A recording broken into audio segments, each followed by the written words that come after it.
I believe. Well, yeah. Well, unfortunately, that's very likely fortunately for you guys. You know, Ben Roethlisberger is he's great, but he's not allergic to interceptions. That's for sure. No, So and that's exactly why I say that, because but Ben is lights out in prime time and at home. You guys see a different Big Ben there right now, and he's slinging the rock a lot right now, which is going to be a lot for the Chargers defenses, especially the back end of that defense with all those DBs. It's going to be very hard for them to withstand a 42 pass attempts on average right now, is what Big Ben is throwing.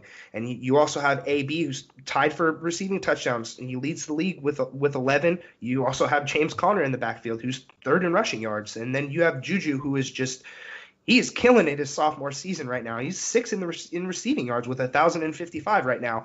yeah, So that's dangerous in itself. So when I say that the Chargers are going to have to do it on defense, I do not say it with thinking that just because Big Ben can throw a pick or two that it'll come easy, because it's going to have to be a little bit of luck thrown in there with all those weapons that the Steelers have. this was originally a 1 p.m. Eastern game, and it got flexed to 8 p.m. I think people were saying, well, that benefits the Chargers because before a 1 p.m. game on the East Coast means that's a 10 a.m. game for a Yes, time they're used to. But really, yeah, I think it greatly benefits the Steelers because you're right, they are lights out on prime time. I mean, look they what they are. did. Thursday night a couple weeks ago against Carolina that they put up like 52 points. So Yeah, they were lights out that game too, against a defense that was really starting to gain some traction. The Panthers were gaining a lot of buzz coming into that game. I believe they were on a couple game win streak, if I remember correctly. Cam Newton was doing Cam Newton things, and they walked into Heinz Field and they did not leave with a win. And the Steelers came out and they handled business, and they made them look like the Panthers were a bad team, which they yeah, weren't. They aren't. But the Steelers have a tendency to do that when playing in prime time, when they need to. So it's going to be tough. yeah, yeah. I want to ask.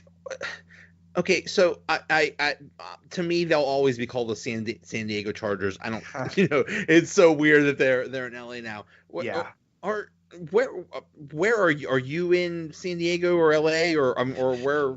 I'm actually in the Bay Area, so I'm slightly outside Okay, of okay. San Francisco. So How is it sounds like the LA is not exactly taking well to the Chargers. It sounds like a home game is actually almost like an away game. There's more of the visitors fans in the stands than the home teams. yes, it's an unfortunate case, to say the least. I think that whole entire situation was really tough for a lot of the Chargers fan base to handle, especially the ones that grew up and they were raised on Chargers football in San Diego. 56 years there. That is a very very long stretch of time for a team to be just uprooted the way that the Chargers were. So I know that the fan base struggled and they lost a lot of people when they did move to LA. As for the Chargers going to LA, that was an already oversaturated sports market. You have a lot of people that, even if they don't follow the NFL, they either follow the Clippers, they follow the Lakers, they follow USC, they follow UCLA. You have the Kings, who are championship caliber NHL team. I don't know about in recent years, but or fairly recent, I should say. But the LA sports market is very oversaturated with other fans and other teams, and also they didn't have an NFL team for a very long time. A very good point that was made to me was LA, in terms of professional football, is the land of transplants. A lot of Yeah, people, after the Raiders and the Rams left, they adopted other teams. You see the Cowboys go there for training camp in Oxnard, which is fairly close to LA. A lot of people adopted, I should say, other teams in the NFL. So now that the NFL has moved back, the Rams already had a pretty big fan base that had already existed there. So And even they struggle to some extent to fill that huge stadium, which I don't understand how anybody wouldn't go into 70,000 stadium seat stadium like that. But another great point that was made to me is if you ever watch any of the Chargers games and you see a lot of the opposing teams fans there, like I said, it is a land of transplant teams. A lot of other teams that go to play in that very small 30,000 seat soccer stadium that the Chargers call home right now, a lot of those fans only have to pay for tickets one time to go see their team. So Chiefs fans, Broncos fans, and I don't know if you've ever seen the ticket prices at StubHub, but they are fairly expensive because there's no bad seat in the house. It's very small. You can see everything. It's not a triple decker stadium or anything like that. The seats are really, really good. So when you see it on from a TV perspective, you're like, wow, they must really be struggling in LA. And that's not to say that they're not, but a lot of the times, these fans that come out to watch the games, they only have to pay those ticket prices one time per year. Or if you're a Chiefs fan or a Broncos fan or a Raiders fan, you pay it twice. But when the Bengals come to town and we have to play them, there might be an abundance of Bengals fans because maybe they only have to pay that ticket price once every 4 years or so to come and see their team, and they're going to want to pay that, so they don't mind. As for Chargers fans that want to buy season tickets, they're just relatively too expensive sometimes. So I think if you add in everything of what I just ranted about, it's a culmination of the entire situation, and it's not going very well in terms of the fan base for the Chargers.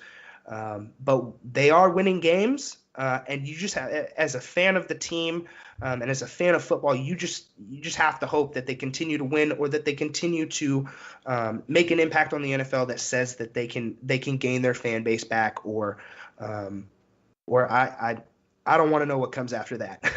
Yeah, and I mean, really, we'll see what happens when they go into their new stadium, and then. I mean, this is, I've heard that, you really won't see the impact of this until maybe like 10 years from now or something like that. Once they're firmly entrenched in LA and they have their new stadium and, all that good stuff. So, yeah. Yeah. No, I definitely agree. And to be on the more real side of things too, I think that if the Chargers, if they had continued to have the seasons that they had the past few years, last year they went 9-7, and missed the playoffs. They started 0-4. They rattled off a bunch of great wins, but the seasons before that, they did horrible. They did absolutely horrible.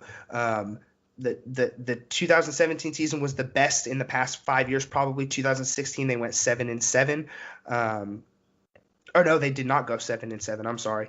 They went 5-11 2016, 4-12 in 2015, and then before that, 2014, 9-7 as well. If they had continued down that path, I really had a strong feeling that the NFL, especially them doing that in LA, was potentially going to make them move again and then possibly rebrand and become a completely different team, especially with the fans that they lost. And that was a big fear of mine. I'm glad that they're winning now, and that they seem to have brought in a good coach, and they're hitting on all cylinders. The team, they've made a really, really good draft picks this past couple of years that are starting to really pay off, and hopes look high right now. Hopes look really high. Whether or not we'll understand, or whether or not they will continue to be the Los Angeles Chargers in 10, 15 years, who knows? But right now, maybe the London Chargers. Color me skeptical about a team in London. I might be one of the only ones who thinks that. I think it's a great idea, but I do think that the time difference, the money that it would cost, I don't know if they can swing that. The only way it would work is if you had like 4 teams in Europe, and I don't even know how that would all work, but still almost a whole division there, Yeah. I don't. And then have them play like half their games in away and half their games at home. So I don't know how it would work, but yeah, you're right. You just can't have one team there. It'd just be. It's kind of a mess now. Yeah. I think too many players would complain about the stress that it puts on their bodies, the time difference, the overall physical nature of what the players have to go through just to get there. I mean, we're talking about players complaining about playing, 100, 200, 300 miles away on short notice, or on a short week when somebody plays on Sunday and then has to play on Thursday. Yeah. I mean, you got players complaining about that. There's no way that a team is going to want to consistently travel from London either. If you put it in that perspective, I don't think that any team's going to want to travel all the way from London to the States every couple weeks, and it would just be a mess if you ask me. But I mean, we'll see. I don't think it's possible. At least logically, but we will see. Yep. Yeah, exactly. So what is ffstatistics.com? Looks like some pretty detailed analysis. Yeah, so FF Statistics is a fantasy football website. We have a bunch of awesome data tools. We're just basically a bunch of data nerds over there. We love making tools for redraft, dynasty. We have a bunch of consistency data over there.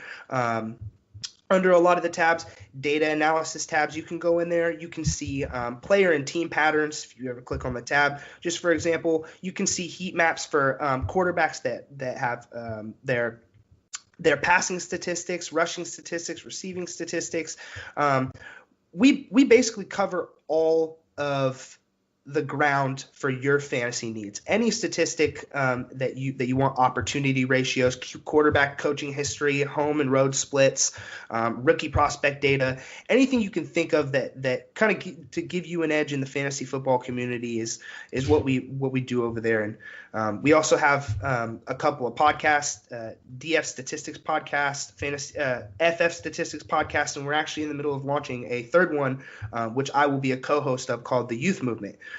Where we cover just rookie players, second and third year guys that are making some waves, maybe some that didn't pan out too well, and just covering that sort of ground in the fantasy community. So that's pretty much what we do over there. We try and do it all. Awesome. Yeah, it looks very detailed. ffstatistics.com, and you are at Jesse Reeves FF on Twitter. Thank you so much. This was great stuff. Absolutely, Joe. Thank you so much for having me on. Anytime you want to talk a little bit of Chargers football, I'm your guy. Well, maybe these teams will play in the playoffs in a few weeks, and maybe we'll talk again. Absolutely. I'd be happy to come on. All right. I'll see you. All right, man. Thanks for listening. We'll be back Sunday to recap the Steelers-Chargers game. Thanks again to Jesse Reeves from ffstatistics.com. I can't say statistics. Statistics. ffstatistics.com. There we go. Statistics. Talk to you later. Another episode is in the bag. Statistics. See, I got it. Oh, it's right here. But there's really nothing to fear. At the end of the universe. Sit back. Have another beer. At the end of the universe. Chat. Talking Steel. At the end of the universe.